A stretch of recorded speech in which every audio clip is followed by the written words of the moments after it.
Good afternoon. Welcome to today's public lecture, which will be delivered by Dr. Simon Lasair, who is joining us here.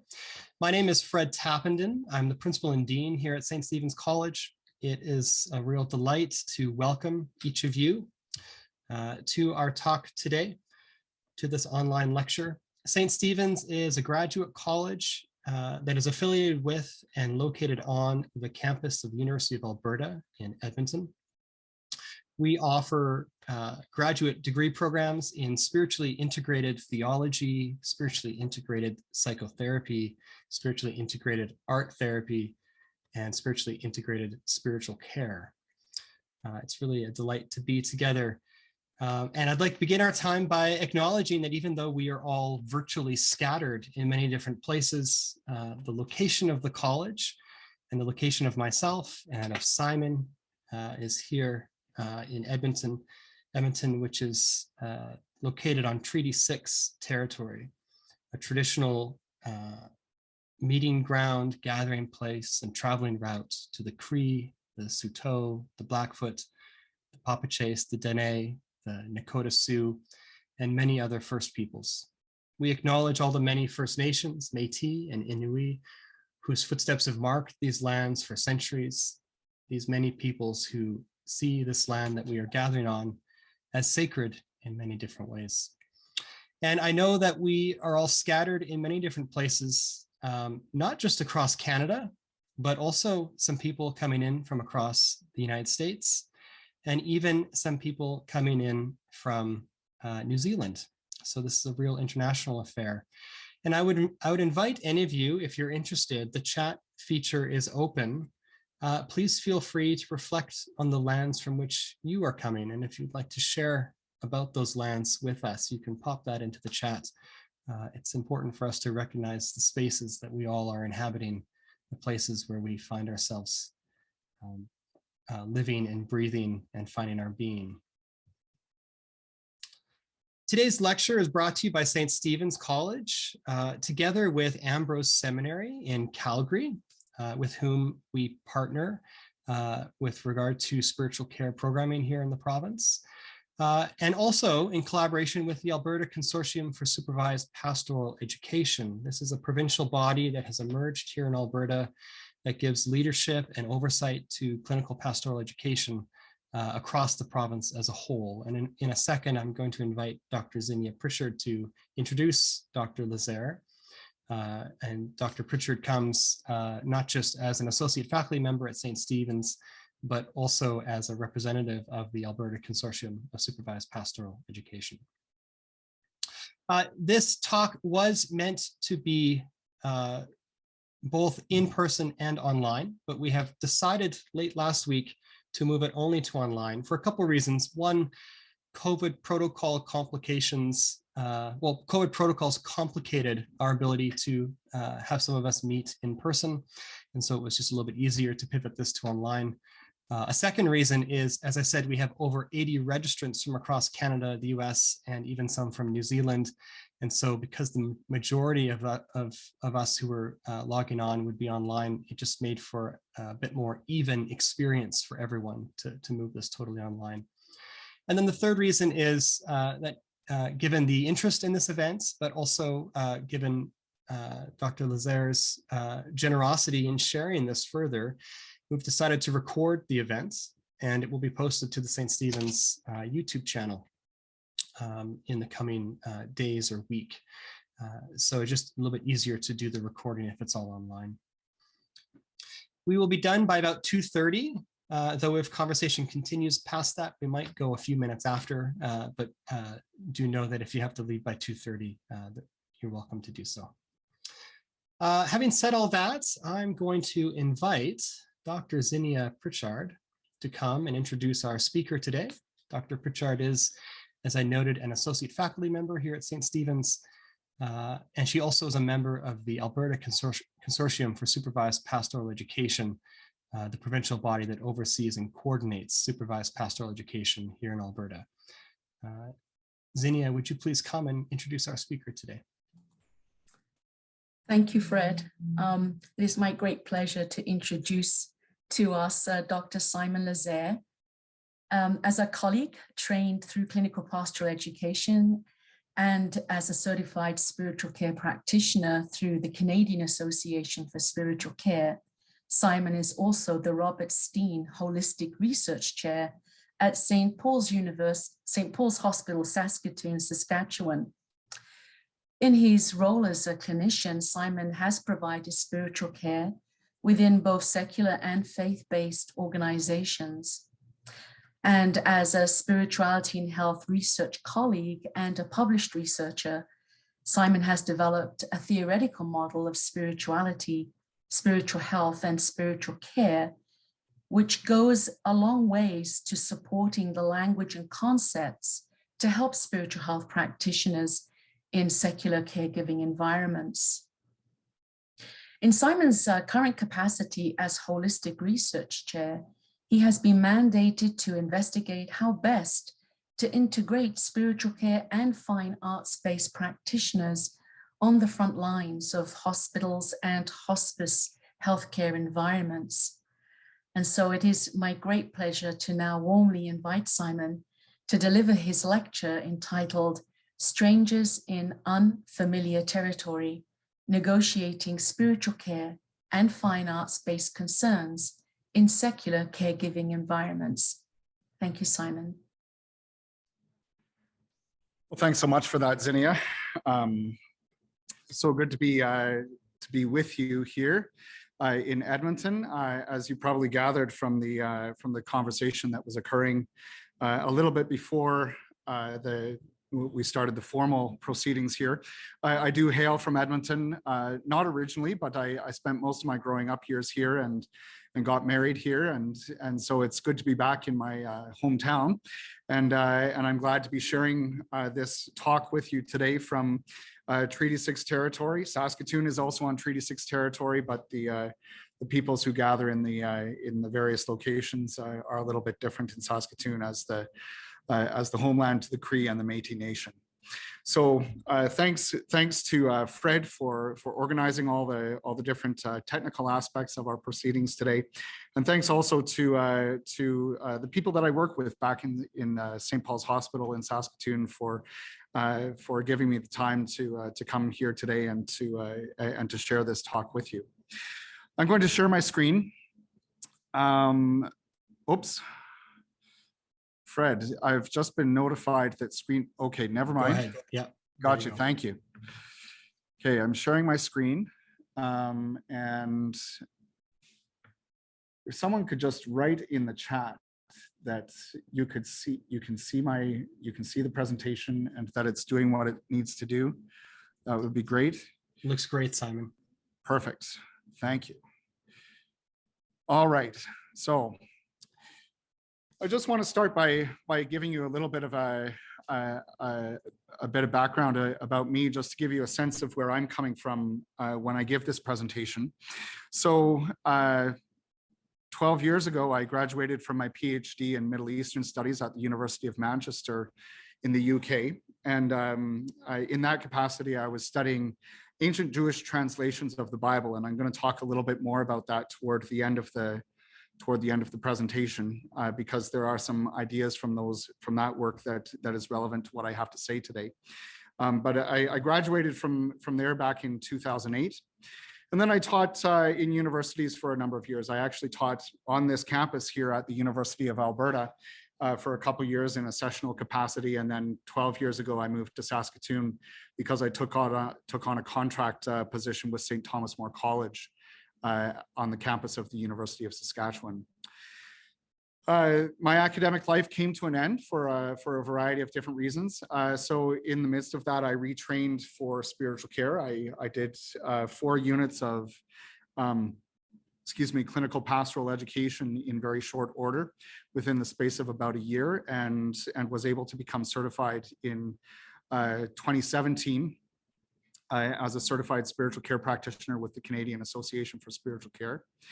And in 2016 rather, I also moved into the role of senior spiritual care practitioner with the former Saskatoon Health Region.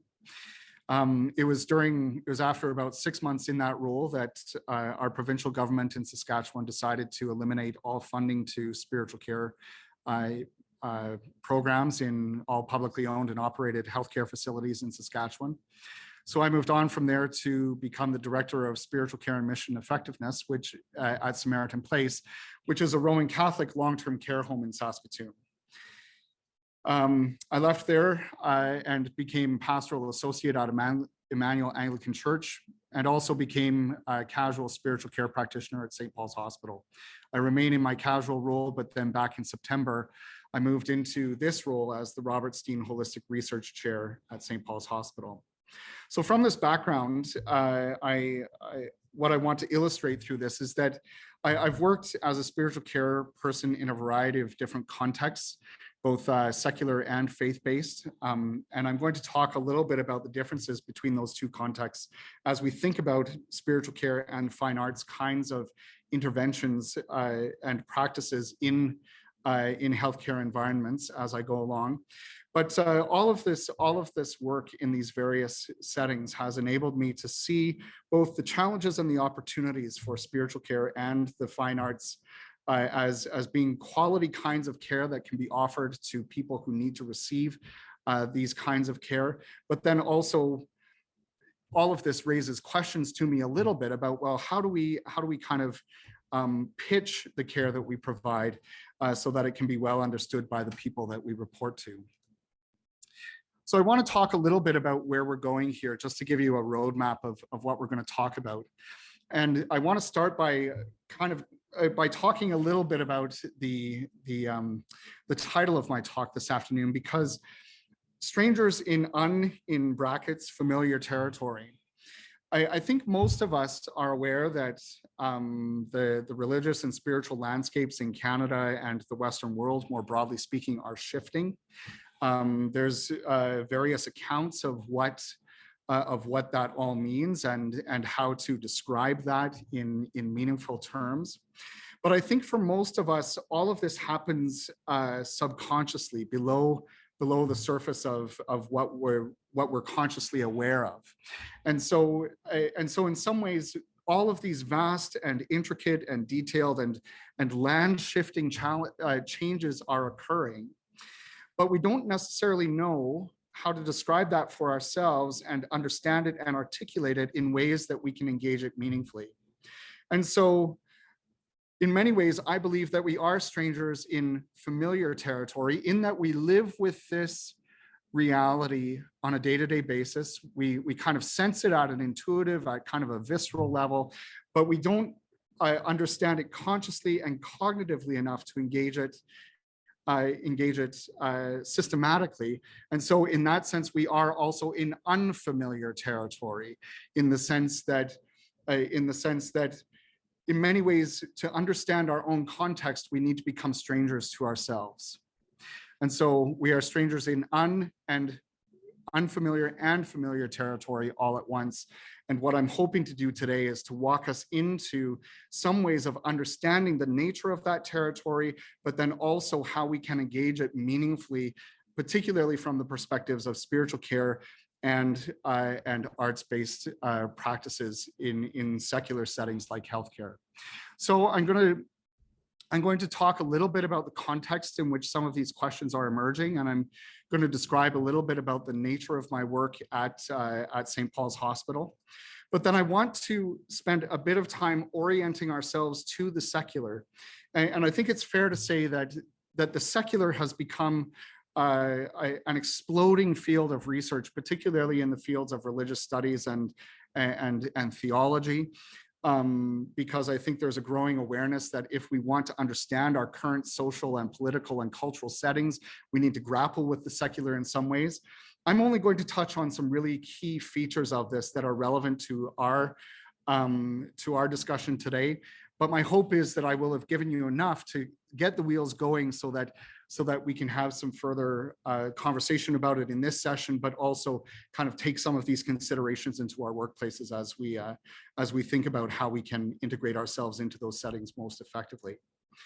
I want to talk a little bit about questions and concerns for us as spiritual care people and fine arts-based practitioners in light of the secular.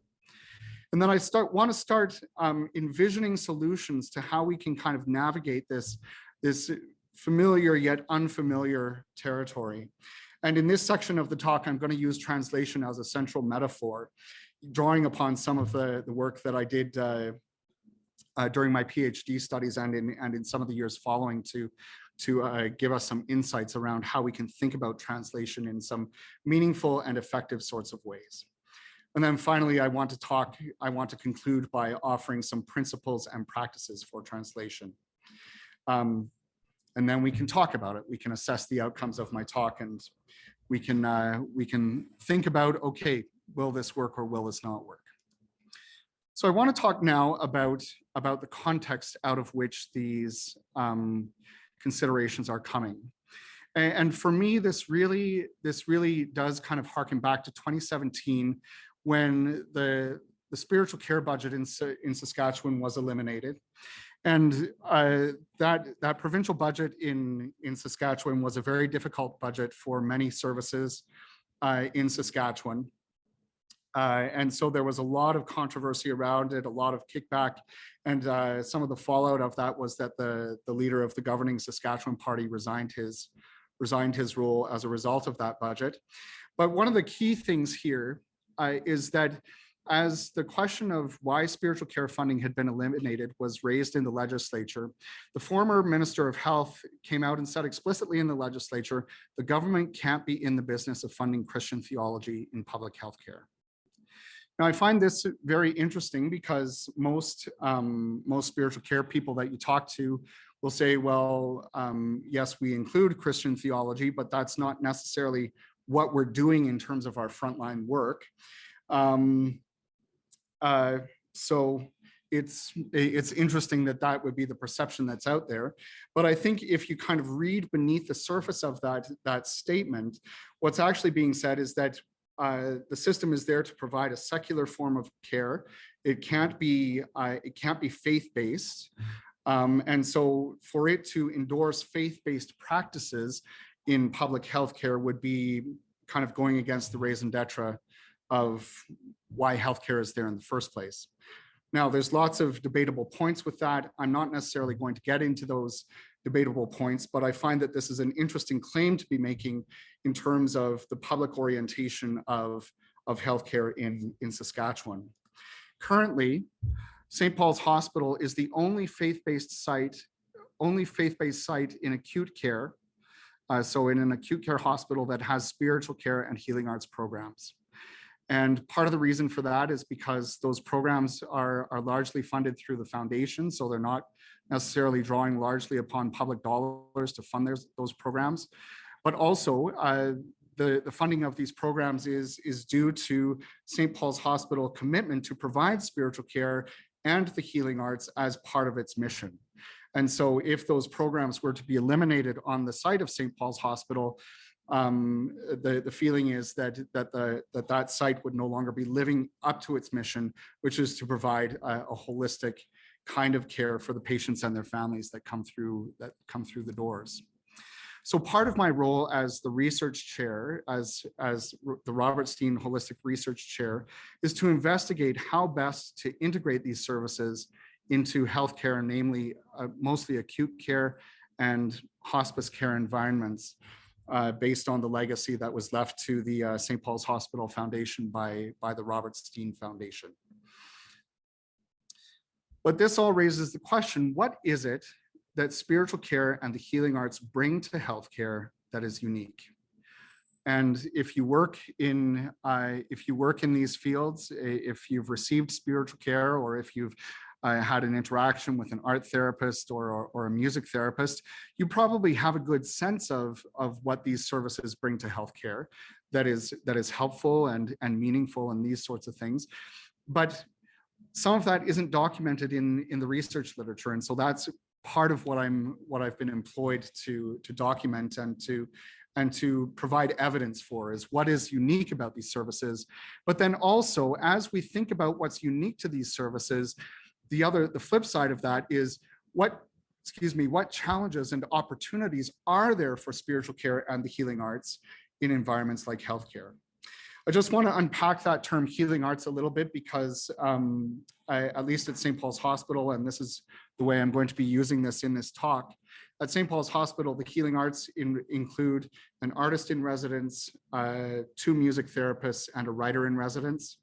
At the hospice, where I also have a little bit of involvement, the healing arts cover spiritual care, or the holistic care team includes spiritual care, artist in residence, music therapists, and a recreation therapist. So when I use the term healing arts, it includes all those different fields. So I want to talk a little bit about the secular at this point, because it's interesting working in a faith-based site, because even though we have our Roman Catholic identity and our Roman Catholic mission that we are trying to embody in all the care that we provide, I would say that even faith-based sites are touched deeply by the secular. So what do I mean by the secular? So Charles Taylor, the great Canadian philosopher from McGill University, about 12 years ago, no, closer to 15 years ago, wrote a huge book. It's 800 pages long, talking about the secular. And of course, with an 800-page book, I can't even come close to summarizing any of it in a talk like this, but I want to take away a few different, some key concepts here. And one of the foundational concepts is that he distinguishes 3 different ways in which the secular manifests itself. And for shorthand, he calls them secular 1, secular 2, secular 3. So secular 1 is basically thinking about the secular, where back in the Middle Ages, or the Renaissance period, or the early modern period, where in prior generations, in pre-modern societies, the world was permeated by gods, spirits, providence, the Holy Spirit, and this sort of thing. Whereas in secular 1, in the Renaissance and in the early modern period, you began to get a separate social space where the gods were not present, or the spirits were not present. This was just kind of a generic space where things happened. This is in contrast to the sacred. The sacred is often understood as being the realm of the gods, or the realm of the transcendent, those sorts of things. And so during that period centuries ago, we begin to see that shift where the secular becomes a social space where the gods aren't present. But this begins to spill into secular too, because as that social space gains traction, you begin to get an erosion in belief. And so this is how Taylor describes secular 2. Secular 2 is the erosion of belief in the gods, the transcendent, the sacred. So you begin to get the manifestation of an understanding that maybe there isn't something out there that we can call the sacred. Maybe there isn't something out there that we can call God or the transcendent, those sorts of things. And so the specific beliefs that people had in pre-modern societies began to erode away, and we began to see the rise of, say, scientific rationalism, empirical ways of engaging reality, rather than engaging reality through, say, Holy Scripture, as Christians might call it. So as that erosion of belief began to take hold, eventually there began to emerge a way of engaging the world that completely excluded the transcendent, the sacred, and other things. And all of reality was construed in a purely immanent frame, as Taylor calls it. The purely immanent frame basically says that unless something can be sensed or proved empirically, it doesn't exist. That which has meaning is that which can be demonstrated to make an instrumental difference or make a practical difference to someone's concrete life circumstances. And so you begin to see the emergence of kind of an instrumental way of knowing about the world. So the quality of knowledge or the quality of information or wisdom is measured on the basis on the practical difference that it makes to people's lives, and not so much in terms of how it reflects the true nature of things, or even not so much in terms of how it appreciates the beauty of the natural universe. Now, these are all kinds of stereotypes, and in some ways, secular 3, as I'm describing it here, kind of outlines a very extreme view of this, because I think that in reality, there's quite a spectrum of how this operates on the ground. But really, what we're talking about here is that as Taylor says in the first lines of one of his opening chapters of his book, is that back in 1500, people had no problem believing in God. But as we enter into the early 21st century, people struggle with the belief in God by and large. And how do we account for that movement from 500 years ago, where God was everywhere, spirits were everywhere, the transcendent was everywhere, the sacred was everywhere, but now in the 21st century, we view reality very differently. And so that's basically the program of his major book.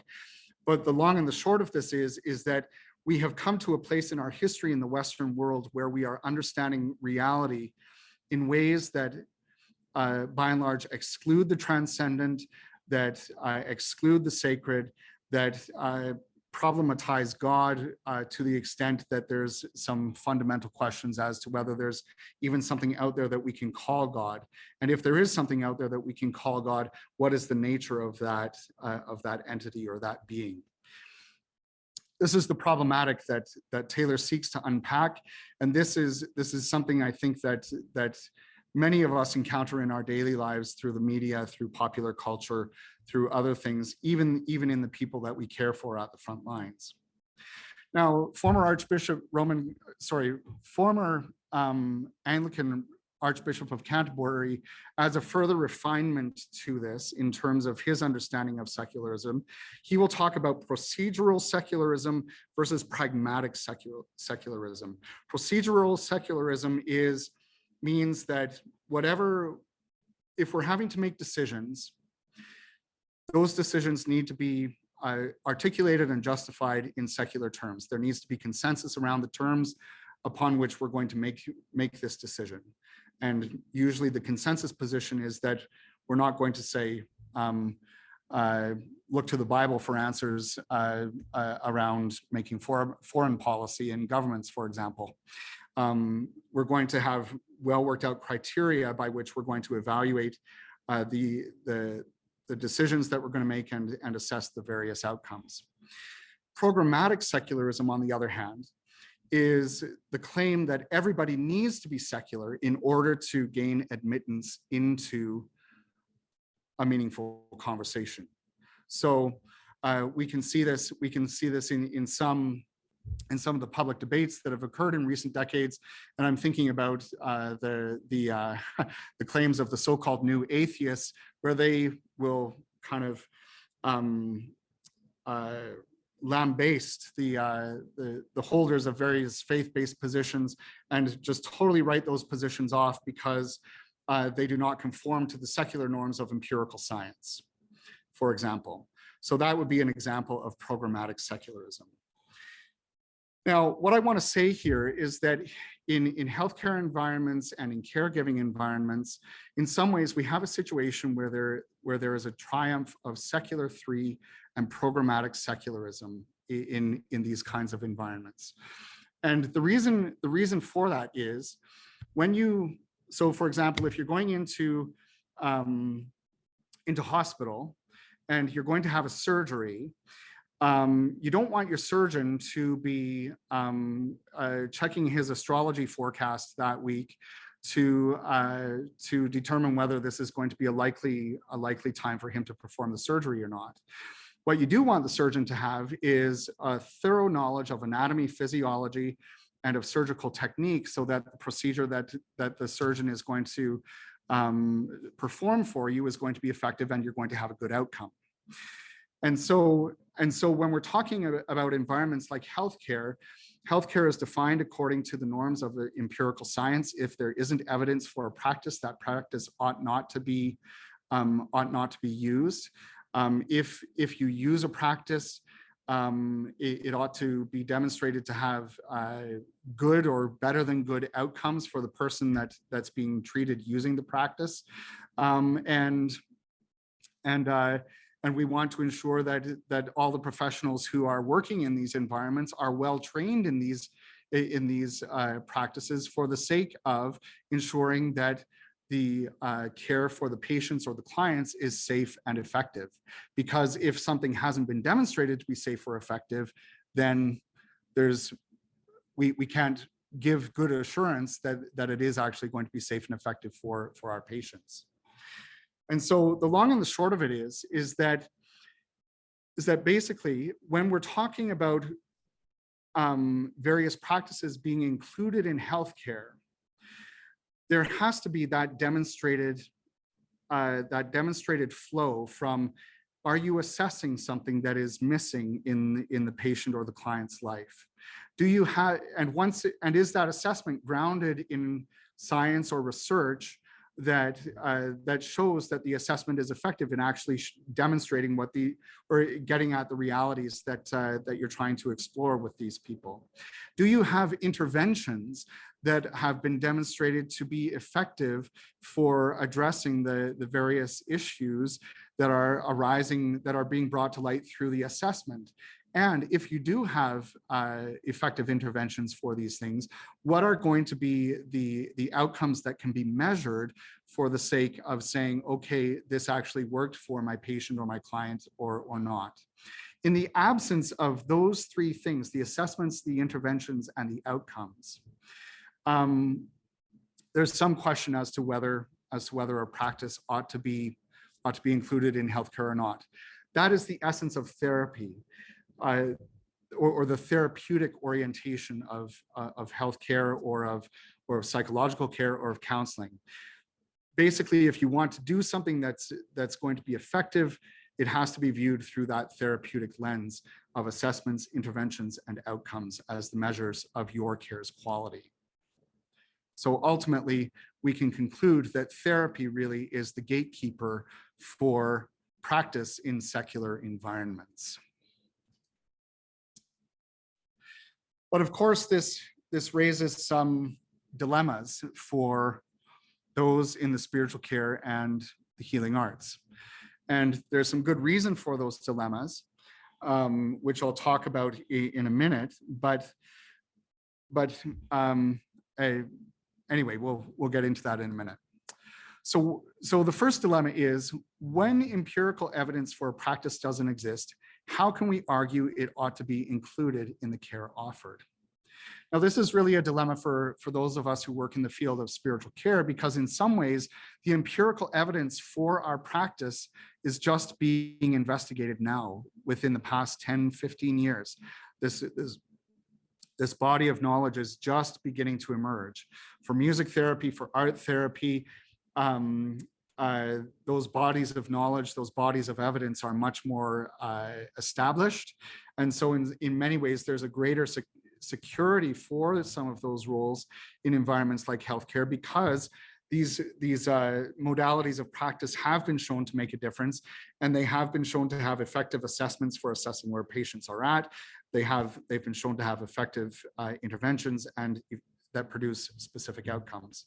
So spiritual care is one situation. The healing arts is another situation, where the dilemma lies for some of these practices, however, is that when you have someone coming to provide care in a hospital, primarily out of or another caregiving environment, who has primarily an artistic background and not necessarily a therapeutic background, then things get a little bit tricky, because is there a way to assist that person to move into a therapeutic approach to thinking about their care?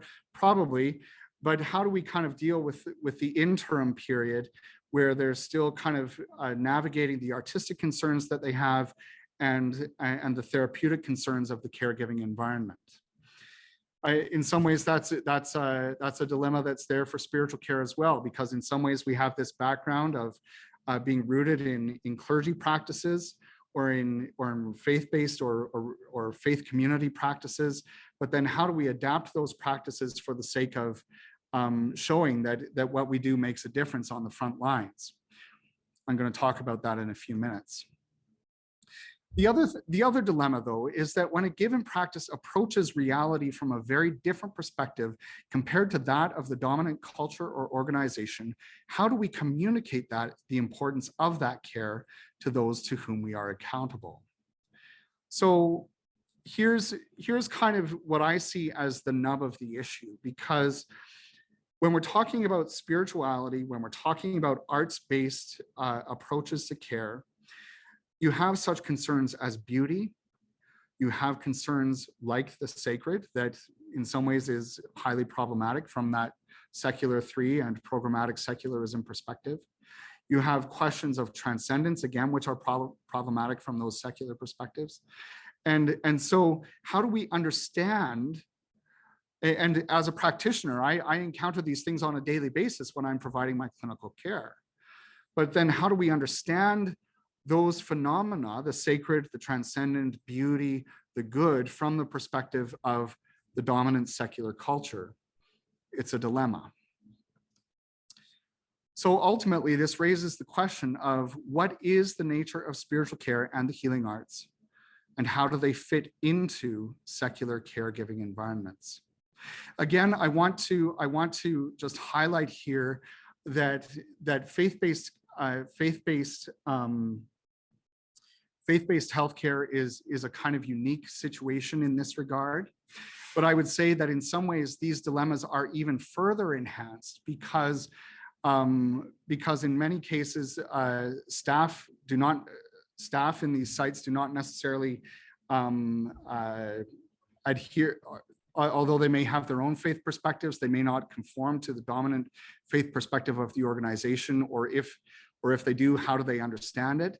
And then if these practices are being included in the healthcare just by reason of the mission, that raises questions of, well, how do we ensure that there's good integration between spiritual care, healing arts, and some of the other healthcare professions on the front lines? And this is one of the dilemmas that I'm going to be exploring in the course of my work as the research chair. So, what is the nature of spiritual care and the healing arts, and how do they fit in to secular caregiving environments like healthcare? I want to start moving toward talking about potential solutions here. And I want to talk a little bit about something that I'm calling the beyond. And I want to walk you into some visceral kind of experiences of the beyond as I introduce this idea to you, just to give you a flavor of what that's like. I do feel I have to offer a slight trigger warning here, in that some of what I'm about to share might be a little bit distressing to some. So do what you need to do to care for yourself as I'm discussing some of this. But I want to tell these stories for the sake of saying this is what the beyond is like, and this is how it manifests itself in everyday life. So the first thing I want to talk about as an illustration of the beyond is around our house at Christmas time. My wife will tell you that I often start tearing up. And the reason for that is because around Christmas time, we have a lot of brass band music that we play in our environment where we have music.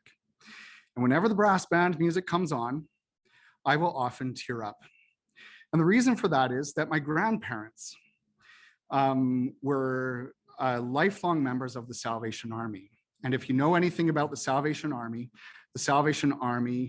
always has the brass band in many of their traditional services. And my grandparents were very traditional people, and so they would go to the services where they had the Salvation Army church services where they had the brass bands.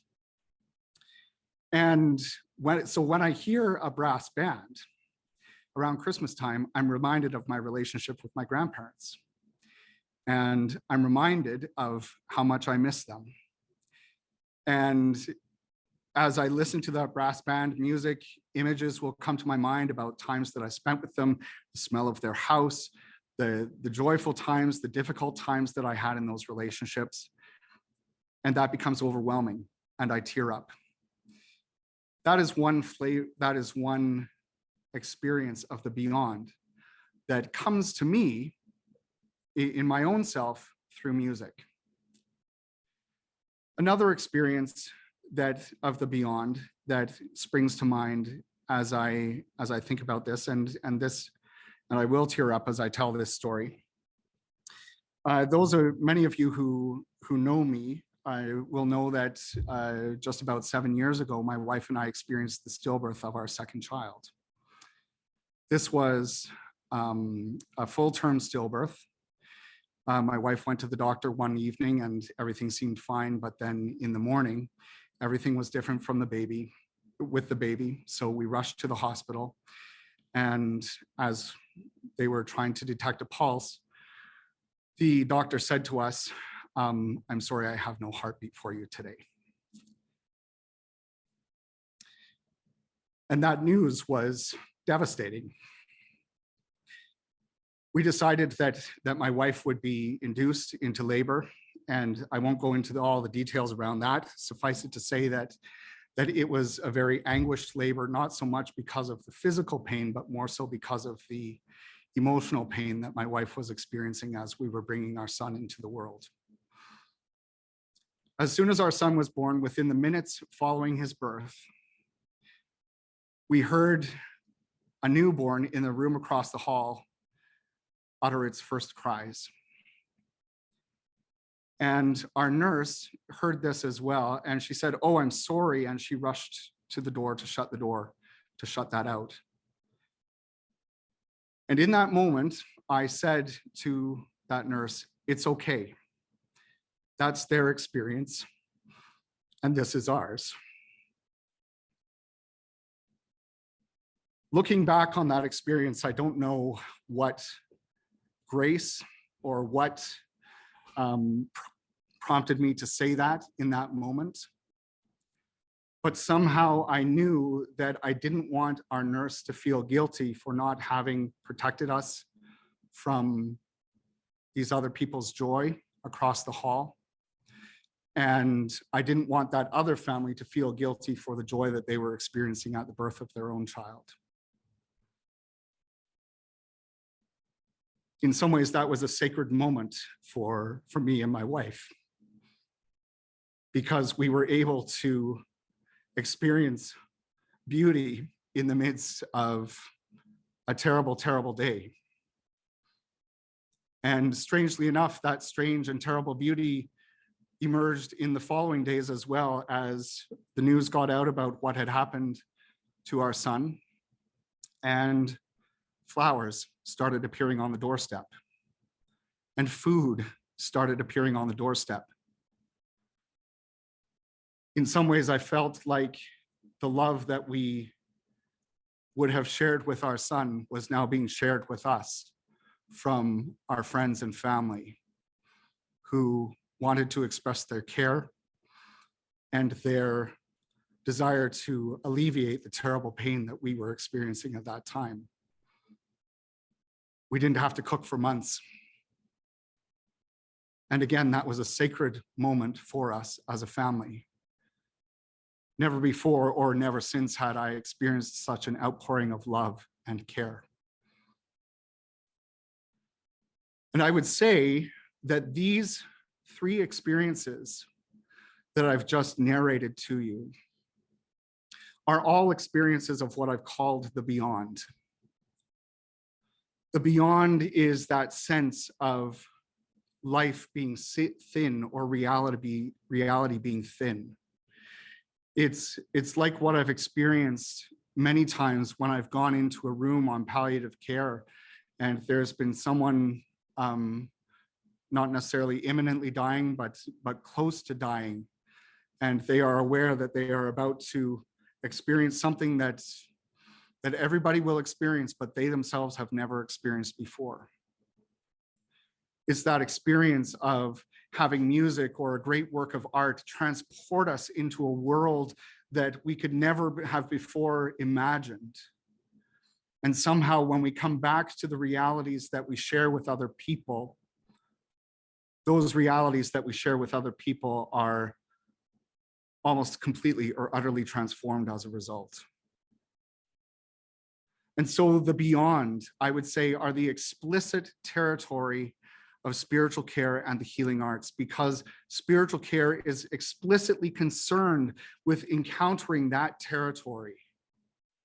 The arts are explicitly concerned with encountering that territory through beauty, through the spoken, the written word, through the visual arts, the capturing of images on canvas or on paper, through the beauty of a melodic line that just tears your heartstrings open. And I would say that these experiences of the beyond are perhaps the most convincing case as to why these services need to be included in environments like healthcare. Because the beyond, I would say, is very central to our experiences of what makes us fundamentally human. We trust our doctors, we trust our nurses to care for our bodies, to enhance our bodies, to heal our bodies for the sake of returning to our lives where we can encounter the beyond over and over and over again. But when I talk to patients in hospital, it's rare that they come in and say, hooray, I'm feeling great, I'm coming in for another surgery. Or isn't it great that I wound up in the hospital? No, the majority of them want to be there with their families, to enjoy the relationships that they have, to see healing in their lives in a spiritual and emotional and existential sense. And so the beyond, as we consider it in these moments, I would say is central to the therapy that is provided by those in spiritual care and the healing arts. And in some ways, I would argue very strongly that therapy is kind of the surface manifestation of the care offered. As a spiritual care practitioner, I know that when I walk a person into telling something of the intimate details of their lives for the sake of revisiting something painful in the past, they will shed tears, but it is healthy for them to shed tears. It is healthy for them to recall those experiences of coming into the beyond and to re-embodying that experience of the beyond in their current existence, because I know that in many cases, if I can be effective in the care that I offer, they will experience some measure of healing as a result. A music therapist will tell you the same thing. If they can work with a client in such a way that the client can actually find music that means a lot to them, the music will have the capacity to open them up so that they can deal with whatever's going on inside of them. And so the therapy is the surface manifestation of the care offered, but it is only one aspect of what actually occurs in many of those encounters. But I would say that the therapy that we offer does need to be communicated to those to whom we are accountable. This is not only to the people that we report to in our workplaces, but it's also to other members of the interdisciplinary team, for the sake of saying, okay, we had this really important encounter, and here are some of the outcomes that I'm seeing as a result of this encounter. Because again, if we can't communicate the therapeutic effect of what it is that is going on for us in some of those encounters, then our secular workplaces and our co-workers who are defined, whose professional identities are grounded in empirical science, will not necessarily understand what it is that we're talking about. So we need to communicate the therapy to those to whom we are accountable, but I think that has to also be held in tension to a certain extent by embodying a sensitivity to the beyond in interpersonal encounters. And this isn't just interpersonal encounters with patients and our clients and other things. These are interpersonal encounters that we share with other members of staff under other professions, because really it's that embodiment that is going to create the greatest sensitivity toward the things that we are trying to accomplish with patients and their families. Now, here's where I want to shift a little bit into this question of translation, because I think that translation is one of the central and helpful metaphors that can assist us in terms of configuring how we want to think our way through some of these intricate communication and relational issues. But I think I need to preface this by saying that when I was studying translations and doing a lot of work in translation theory, there was this Italian phrase that was circulating a lot in these academic circles. And I'm going to butcher the Italian, and I'm not even sure if I'm getting it right, but it was something like tradurre traditore. And what that means is basically the translator or the translation is the traitor. And so there's an acknowledgement that in that saying, that as soon as we start thinking about translating, we're going to lose something. And there's a sense in which our translation can betray us. And so this is why I think, as we're considering how we can bring the beyond and communicate that in therapeutic terms to the people that we report to, we have to be thinking very carefully around that very difficult and difficult, challenging topic of how not to allow our translations to betray us. So the first thing to think about is that translation is bidirectional. And what I mean by this, and this is where I'm going to talk about some of these translations that I was working with in my doctoral work. Translation is bidirectional. So it's not just from the source text to the target language and then back again. No, it's not just from the source text to the target language, but rather those in the target language and culture will actually start to view the source culture and language through whatever it is that the translation reveals to them. So, for example, these ancient Aramaic translations of the Hebrew Bible, of the Jewish Bible that I was working with, they were very interesting because Aramaic is a very closely related language to Hebrew, to the extent that they share some grammatical structures and they have a lot of so-called cognate terms. So just to give you kind of a very quick understanding of what this looks like, Hebrew and Aramaic both, many of their words are based on 3 consonants or combinations of 3 consonants. And so when you had a word in Hebrew that had 3 consonants rather, the Aramaic translation would try and find almost exactly the same word in Aramaic to mirror or shadow that Hebrew word.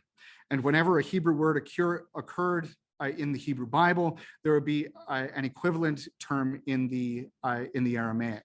But sometimes the Aramaic would actually change what it was that they were doing with Hebrew, in the sense that they would add things, or they would deliberately shift the meaning of the word that they were using in Aramaic to kind of form and shape how the people who were hearing the Aramaic translation would then begin to understand the Hebrew Bible. And so in some ways, what I was beginning to discover in this work is that the people who framed these translations were very deliberate, very intentional in terms of the choices that they made, in terms of how they would render the Hebrew into Aramaic, for the sake of saying, okay, the people that we are trying to give this Aramaic translation to need to understand some very important things about the Hebrew that aren't communicated explicitly in the Hebrew, but we're going to make them explicit in the Aramaic, so that when they do get to the Hebrew, they can actually understand the Hebrew in a proper sense. And so when we are thinking about translation, it's that same kind of intentionality, I believe, that we need to bring to our translation process. We may not be able to translate everything accurately, but we do need to think deliberately and intentionally about how our translations are going to be viewed by the people that we are offering them to, and then how we can form and shape the perceptions of the people that we're offering our translations to regarding the nature of our work. So translation is bidirectional. Secondly, translation implies intercultural competence. And what I mean by this is that communication is embedded in culture.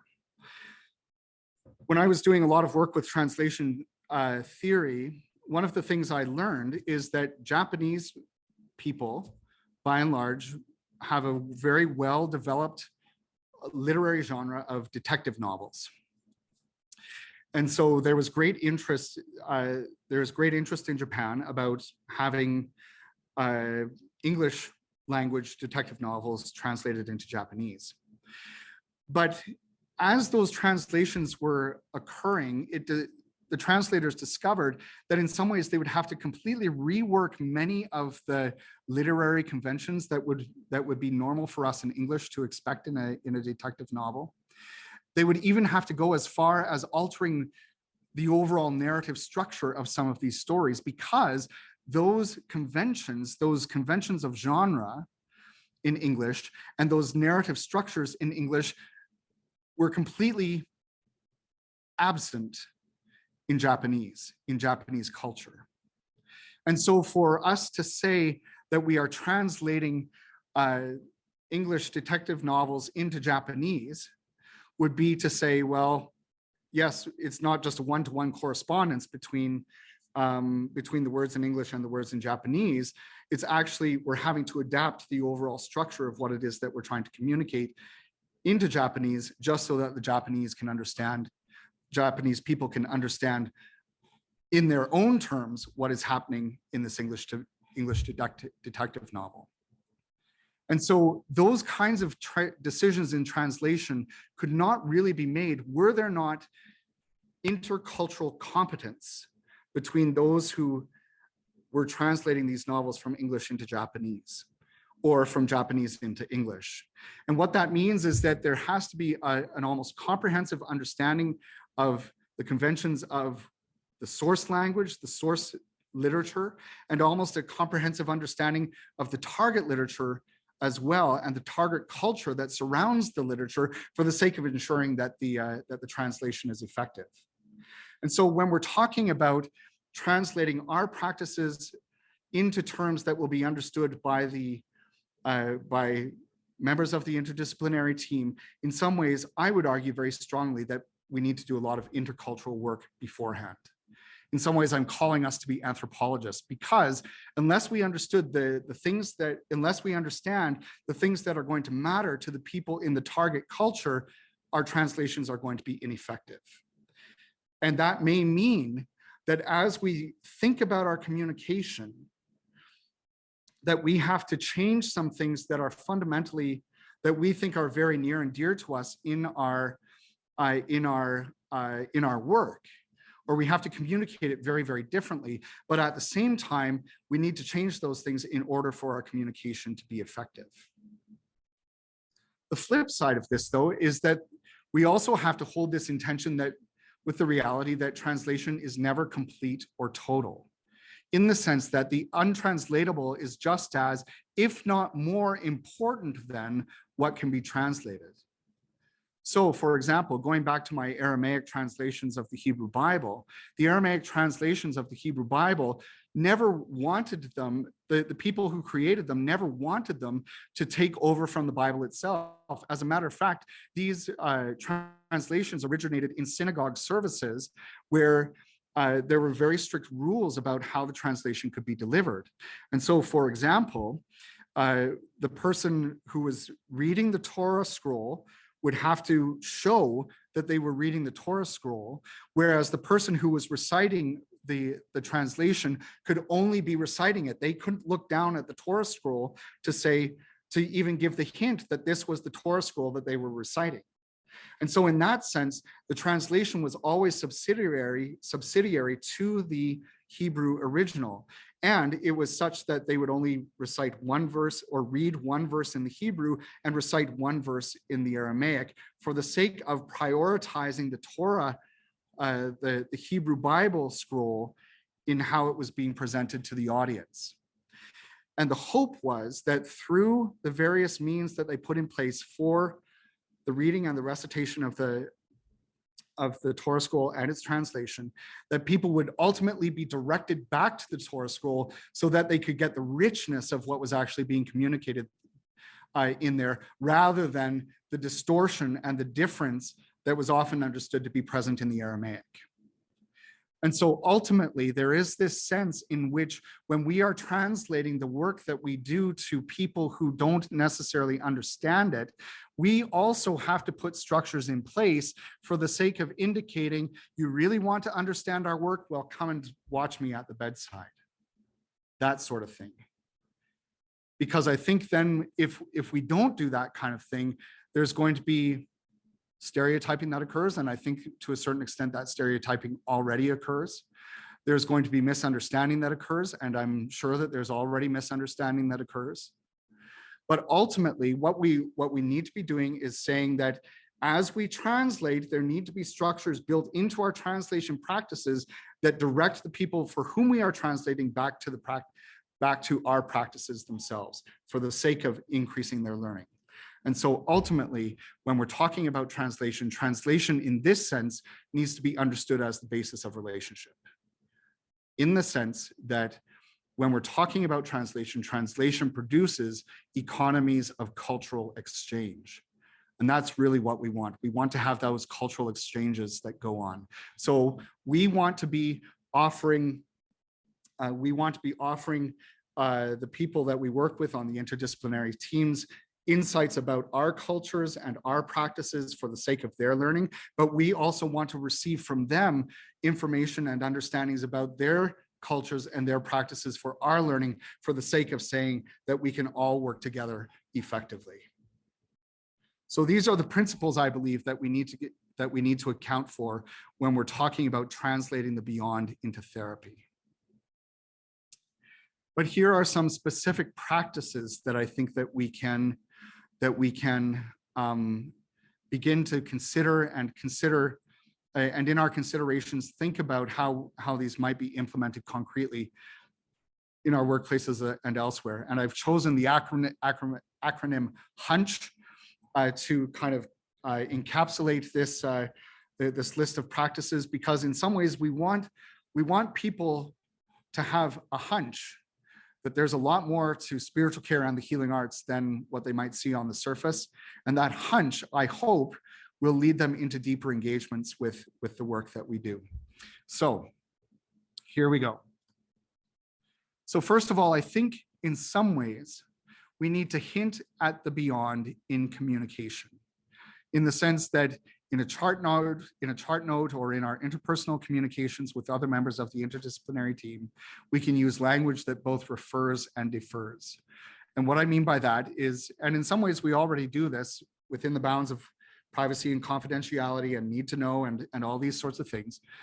But I think that we can use language that both refers and defers, meaning that it gives enough information for the sake of communicating something meaningful to the people that we're trying to collaborate with, but it also, so that's what we're referring to, but it defers to the patient's own experience for the sake of saying, okay, now you need to go and have a conversation with the patient so that you can figure out how this has actually changed their engagement with whatever it is that you're trying to do with them on the basis of the work that I've done with them, that sort of thing. So hinting at the beyond in communication.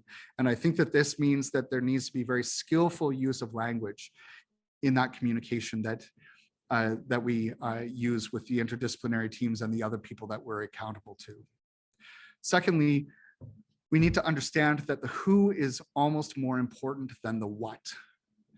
Meaning that because the beyond is encountering the beyond is so fundamental to our sense of personhood, we want to encourage the people that we work to deepen their awareness and engagement with the personhood of the people for who we care. And what that means concretely is that we want to be drawing attention to what is meaningful, what is important, what is crucial for understanding this person as it relates to their care, so that ultimately those of different professions can account for those relevant aspects of these individuals' personhood in the care that they provide. Interestingly enough, there's a lot of research that's coming out right now that's saying when we're talking about compassion in healthcare, or compassion generally speaking, this connection to personhood is one of the central features of when patients and others report that they have experienced compassion from another person. this is the flip side of this also, is that healthcare environments, and there's a lot of growing evidence around this, healthcare environments are increasingly being called dehumanizing and alienating by many of the people who receive care in those environments. And so if we can draw attention to the personhood through our ways of communication and through using language that refers and defers, by drawing attention to the beyond or hinting at the beyond in our communication, then I think we will start going a long way, not only to justifying the care that we provide to those that we are accountable to, but inviting the people that we're reporting to and that we're collaborating with into a fuller appreciation of the personhood of the people for whom we care.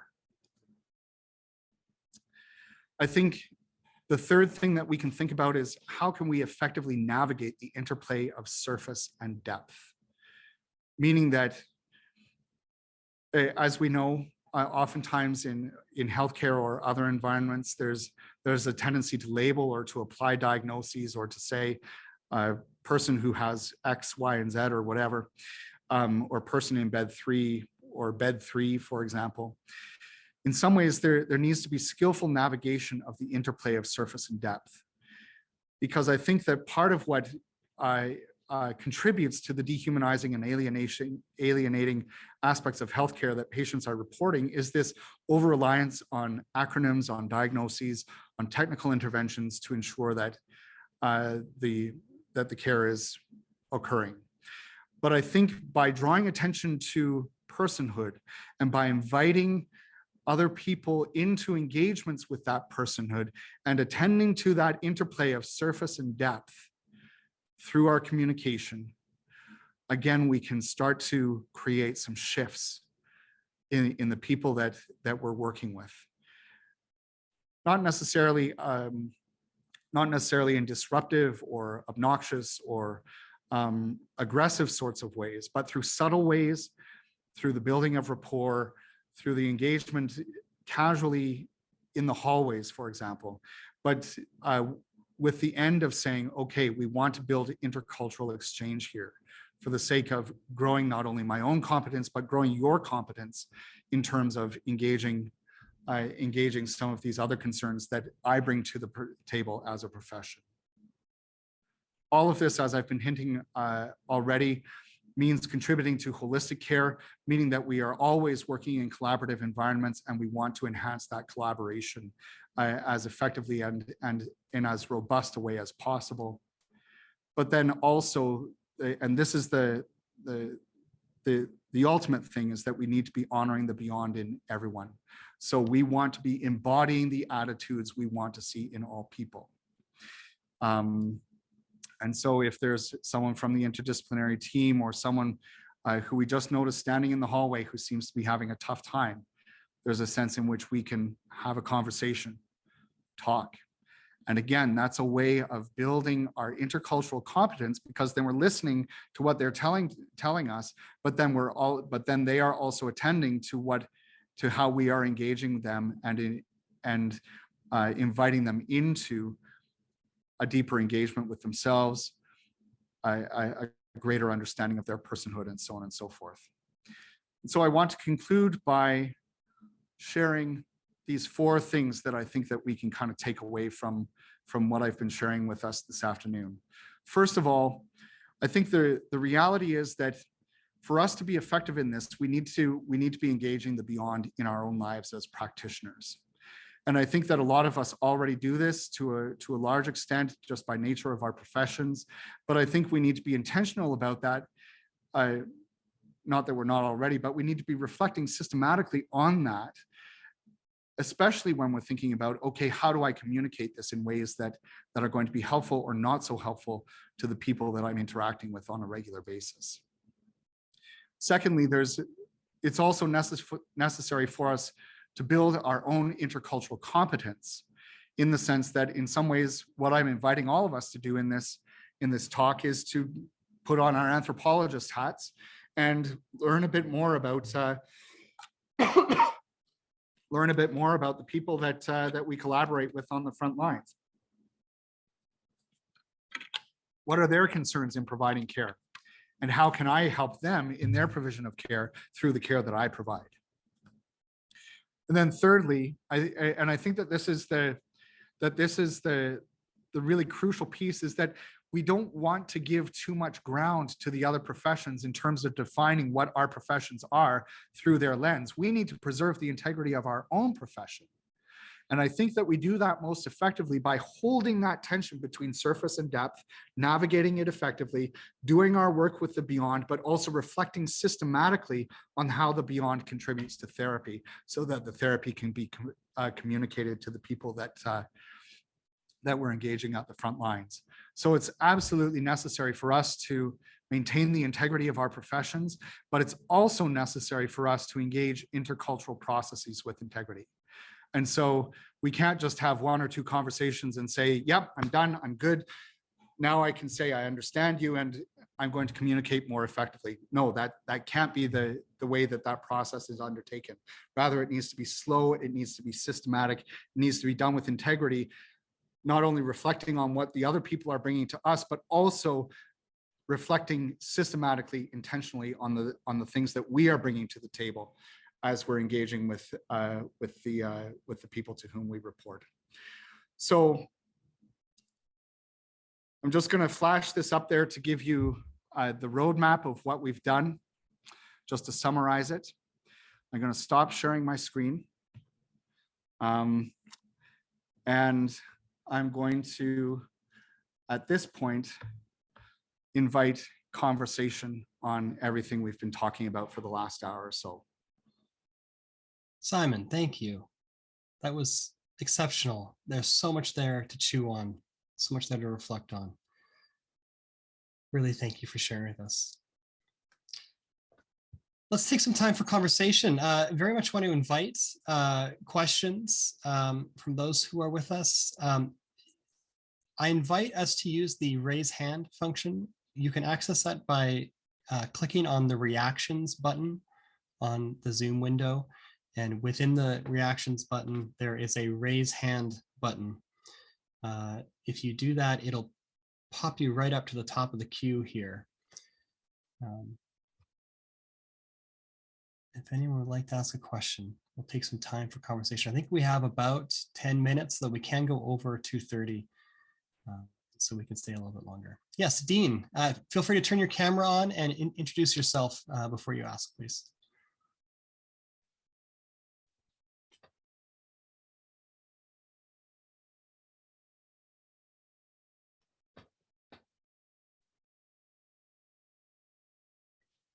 Dean, we can't hear you. I don't know if your mic is, it says you're unmuted.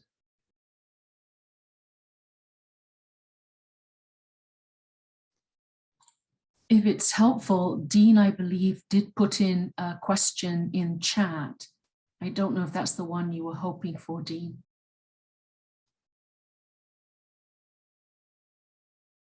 Oh, yes. Okay. Thank you, Zinnia. Here, I'll read the question out. Dean wrote, what does research point to in terms of engaging personhood with those we connect with? What does research point to in terms of engaging personhood with those with whom we connect? Yeah, good question. I think this is where things get a little bit tricky because I think that in some ways the question of what constitutes personhood is a pretty complicated issue. And in some ways, it may be that, at least as I read the healthcare literature, there isn't a great sense of what constitutes personhood that's being documented there. I think there's a lot of addressing of aspects of personhood, but then the question that I think is really crucial is, well, how do we see personhood as an integrated whole, in the sense of what holds us together as a person as we're engaging life and going through all that life brings to us. And I think that that's in some ways where the research needs to go, in terms of even how we start having some of these conversations in healthcare. And yet I think that in some ways the healthcare the healthcare research methodologies are going to have to expand beyond their traditional horizons, in the sense that I'm not sure that empirical methodologies are going to be best suited for engaging that question of what constitutes personhood. And so I see this as an interdisciplinary undertaking, and something that is just in the process of emerging. Does that answer your question, Dean? Given that your sound wasn't working here, I'm not sure if I really addressed what you were asking about.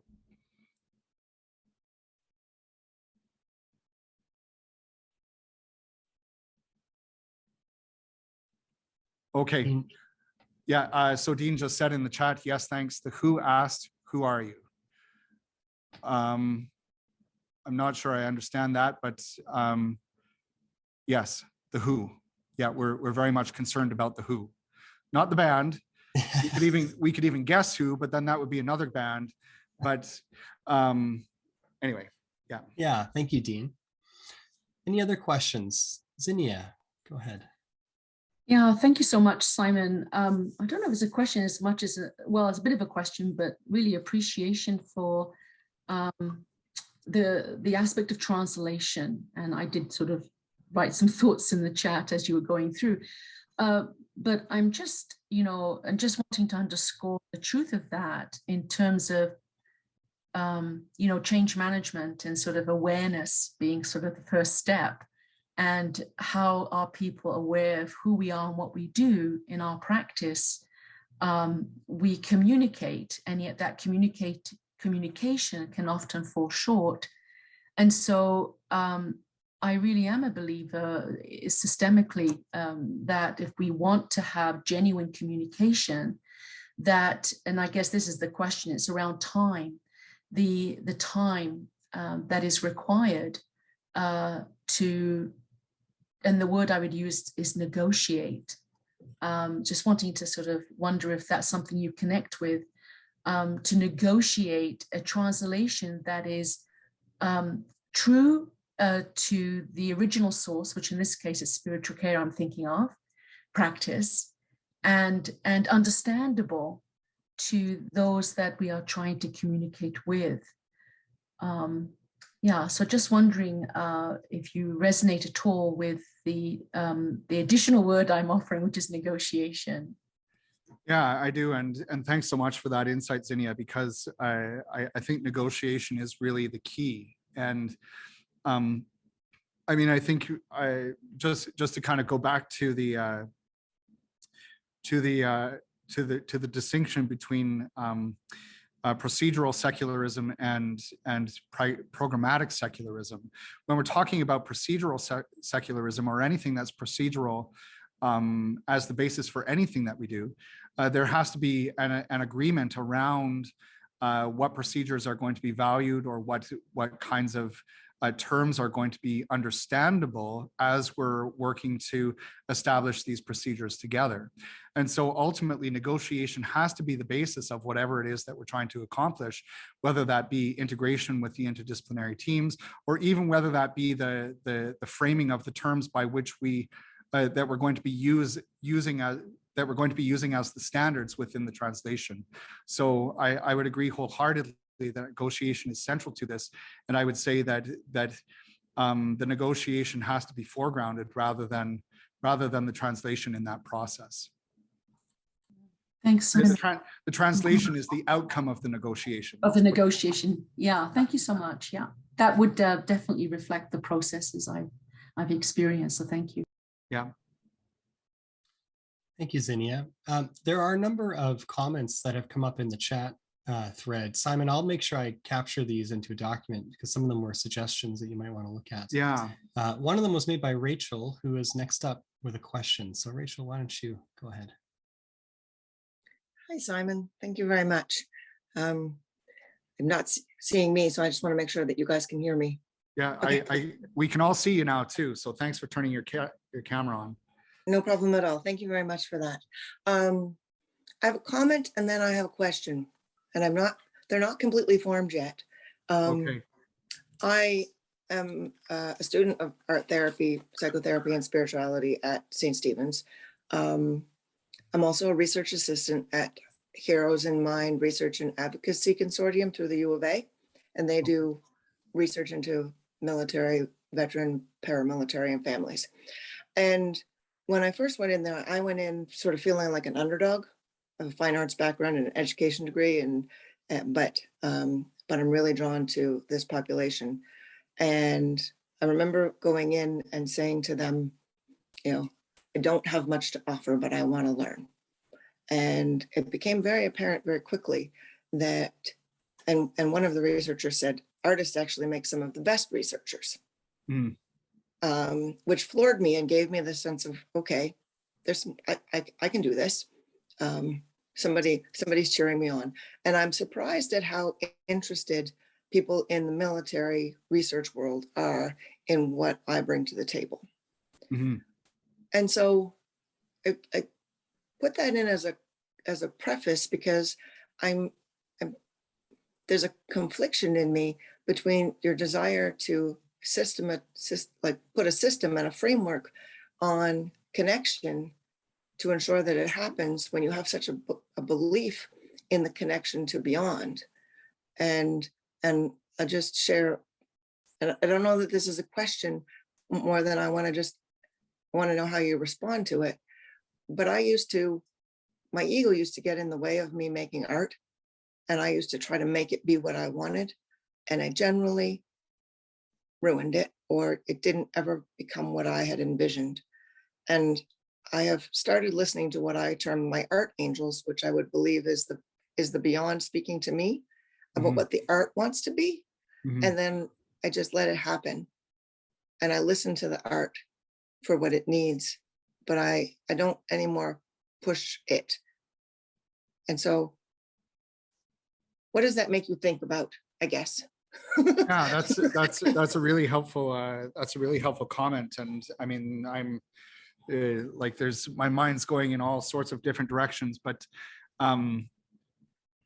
so it kind of reminds me on some of the work that I've been doing recently on how we understand spirituality, which is that I'm going to use a crude distinction between right brain and left brain kinds of tendencies, because I think that when we're talking about spirituality, and there's lots of good evidence emerging for this in psychotherapeutic literature as well, where it's really our right brains that connect us to the rest of reality, in the sense that our emotional and intuitive connections with the rest of reality almost precede our cognitive or linguistic ones.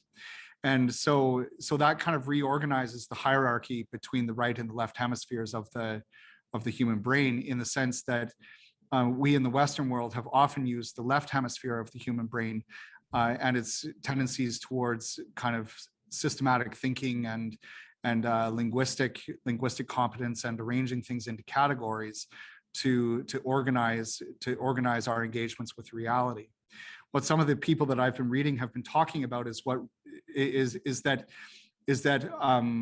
in some ways we need to make our right brain, or our right hemispheres of our brains, slightly dominant in that relationship, in the sense that we need to reprioritize our intuitive and our affective engagements with reality, but use the linguistic and kind of cognitive logical capacities in the left brain to bring what it is that we're feeling and intuiting into the shared social, political, cultural contexts.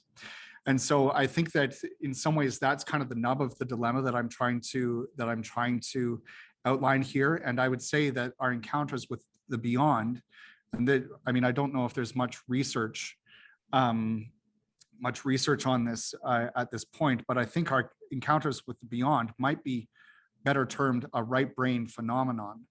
But then the question is, how do we communicate that effectively in environments that are almost exclusively slanted toward left brain priorities? So yeah, just that's what it made me think about. Yeah. I agree that military contexts are probably very hungry for this. I also have an art therapy colleague who works in a police environment, and again a lot of engagement in that environment around the art therapy. So certainly that's one of the limitations of this talk being framed almost exclusively in healthcare terms, because I think that there, in some ways, there is a lot more reception to some of the depth and breadth of these practices in environments that aren't quite as cognitively or diagnostically focused. Yeah, a lot of things come through, like a lot of the things that civilian world has come through military research. So it's really interesting to see how it through. I just have one follow-up comment, if that's okay. Before I turn it over to everybody else. Something that's I've been thinking about recently in terms of duality is that light can be both a proton, or both a particle and a wave. And so that helps me understand that maybe the right brain and the left brain aren't actually separate. That's a story we tell ourselves. And they're doing things at the same time, but we're compartmentalizing and putting boundaries on a semi-permeable membrane. Yeah, thanks for that. I completely agree. Thanks. Thank you, Rachel. I do want, we can continue the conversation. I do want to note that it's 2:30 and several people have said they have had to go. I do want to take a moment just to acknowledge that and say, if you do have to run, please feel free to do so. We are recording this, and we will post the conversation to the video of the presentation and the conversation to our website. Having said that, I think we have about 10 or 15 more minutes. So Jackie, why don't you go ahead? Thank you, Simon, for everything that you've given me today. I have worked in pastoral care visiting since 1984. I've been an art therapist since 1993. And I've worked in a variety of settings in hospital, long-term care, and health and wellness aspects. Around the research, one of the things I've found over the years is that the powers that be in, say, the hospital or higher academic settings sometimes, has been a real reluctance to accept storytelling, to accept anecdotal evidence. And yet it's in the anecdotal evidence that comes up in the artwork or in the shared stories, as I'm sitting at bedside with someone who's struggling with existential questions, that there's such a depth of the beyond, and that what the person really needs. And too often in long-term care, I've had nurses or other rec therapists say, well, we don't want you to do anything that would bring up any of the pain stuff. And yet it keeps coming up in acting out behavior until someone sits down and listens to them or lets them be able to tell their story. And one of the beauties I found of art therapy is it gives people a visual voice when they have no words whatsoever. So I'm hoping that as you continue your research, maybe anecdotal evidence will be allowed to come in more and more. Yeah, it's interesting because I think that I mean, one of the current forms of research that I think is really contributing to some of this is say case study research, because I mean, there you have the anecdotal and kind of the narrative that's encapsulated in the case study. And in some therapeutic worlds, that's a very highly viable way of engaging some of these questions. So I think what we're starting to see in this conversation at this point anyway is just various gradations of what are acceptable forms of knowledge, so to speak. And in some ways, pragmatically, I don't think that the people that we can report to are so concerned with that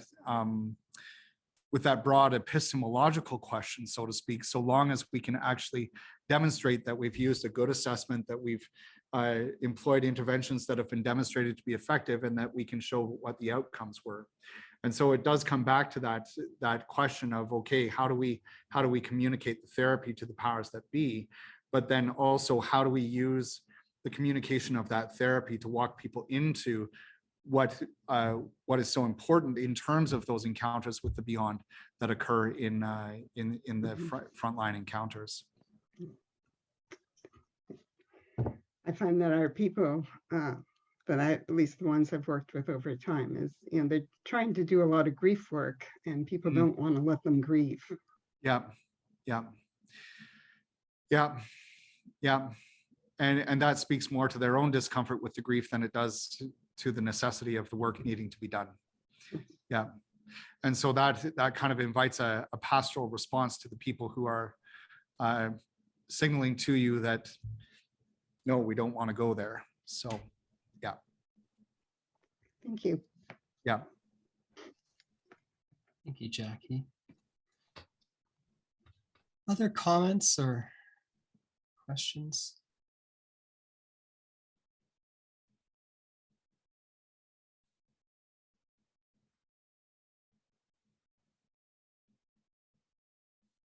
Simon, I was struck by, you had a comment or a statement in one of your slides.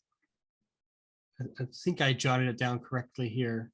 Therapy is the gatekeeper for secular practice. But I feel like 2 slides later, you could have said that therapy is the gatekeeper for the beyond as well. And I wonder if you could speak to that, what I understood as a nexus point in what you were talking about. I think that's great. Yeah, thanks for that, Fred. Yeah, and it all has to do with the kind of approach that a person embodies, right? And so there are some approaches to therapy that will say, okay, I'm going to assess you, I'm going to kind of diagnose, and then I'm going to apply the interventions that have been designed for this particular diagnosis. And in some ways that's what we do. But I think that as I talk to, I mean, in my own experience of spiritual care, and as I talk to colleagues who work in the healing arts, the approach is, I'm not there to kind of figure you out. I mean, on the one hand, I am, but rather I'm going to approach you on your own terms, in your own way. And from that, as we begin to explore together your experience of whatever, out of that, whatever's going to arise is whatever I'm going to deal with. And so I would say, so there's an interesting distinction that I came across recently to say that spiritual care, and in some ways the same could be said of the healing arts, it's not, spiritual care is not psychotherapy, but it has the appearance of psychotherapy. And I think the difference is that difference in approach, in the sense that I'm going to engage you on your own terms. I'm going to invite you to share within your own comfort levels whatever it is that's going on for you. And from that, we're going to have this interpersonal encounter that is going to somehow maybe walk us into encounters with the beyond, or maybe not, depending on where you want to go in it. But through that interpersonal encounter, I hope and I pray, because I've had some training in therapy or whatever, that there will be some healing as a result. And so I think that when we can, if we want to say that that kind of encounter is a kind of therapy, which I believe it is, then we can say, yes, this kind of therapy is the gateway to the beyond. But if we're talking about therapy in a very kind of rigid sense, then I would say the conditions for the beyond coming into the shared space are potentially much more limited. Thank you. We have time for one more. Diane. Yeah, hi. Hi. I have really appreciated this so much, Simon. I didn't know what to expect. It wasn't so much overtly about art and music, the arts, as I had thought, but my goodness, kind of the basis. Can you hear me okay? I sure can, yeah, and thanks for that affirmation, Diane. Yeah. And the other comment, though, in your own work with translation between languages, it really makes me think of my work and my own issues with neurodivergence, and how I cannot believe the way so many schools and so many people don't take into account learning styles, you know, from the days of Howard Gardner and more. The ways that different individuals perceive the world, the way they interact with the world. And as you're saying, not that we can, you know for sure or categorize people, but, you know, for instance, Temple Grandin's work with the agricultural industry in the US, and because she was able to see like a cow, because she had a different level of perception, depth perception. Yeah. And so, you know, every language is different and every person is different. And at least like when you talk about hunch, at least hinting at both the beyond, but also the immense mystery of any one other person, you know, and having at least some openness to inquiring about the way that, for instance, synesthesia. I've done a lot of work with synesthesia, the way that a person perceives and interacts with the world. So I really appreciate this as I go forward in my own work. Thanks so much for that, Diane. And I mean, there's a certain extent in which I would want to say that all of us are neurodivergent, in the sense that the uniqueness of our own experiences has created neural patterns in our minds, in our brains, that are unique to us. And so even though we may not fit the formal category or the normed category of neurodivergence, I think there is a sense in which we are all neurodivergent, which means that we need to be approached on our own terms. And so thank you very much for that affirmation, Diane. Well, and just one more thing, but I've often heard that sometimes people consider that veterinarians know more about pain management than human doctors, because they work with beings that don't have our form of language, you know, being able to tell from gesture, from movement. So, you know, we have to keep exploring. But Yeah. Thank you. Yeah, thanks so much, Diane. Well, thank you, everyone. Simon, did you have a final slide to pop up for us? I seem to recall you saying Yeah, something about just that. very quickly, Yeah. quickly. I want to share my contact information with everybody. You can see that.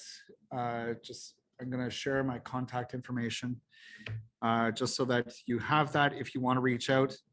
I'm always very open to conversation and to hearing from you what some of your concerns or insights are. So feel free to contact me using the email or the phone number there. Okay. That's great. Thank you, Simon. And thank you all for coming. It's been a delight to gather this afternoon. It's nice to connect online like this and to have many of us come in from all around North America and even across the world.